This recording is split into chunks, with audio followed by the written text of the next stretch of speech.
Iba't ibang uri ng manginginom. Una, the manager. Ito yung manginginom na palaging nagyayaya at siya ang taya. Pangalawa, the playmaker. Ito yung tanggero sa inuman. Pinagmamasdan ng mga kinikilos nyo. Pangatlo, the hiker.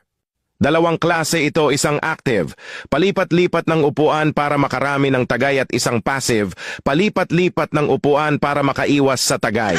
Pang-apat, the denial. Ito yung nagpapanggap na kaya pa kahit lasing na sila. Pang-lima, kidsenti.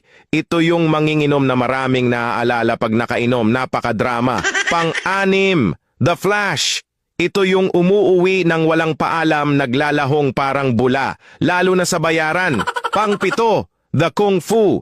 Ito yung kung fumulutan malupit, tirador ng pulutan, ginagawang picnic. Pang-walo, the sleeping beauty. Ito naman yung madaling makatulog kaya resulta madalas pag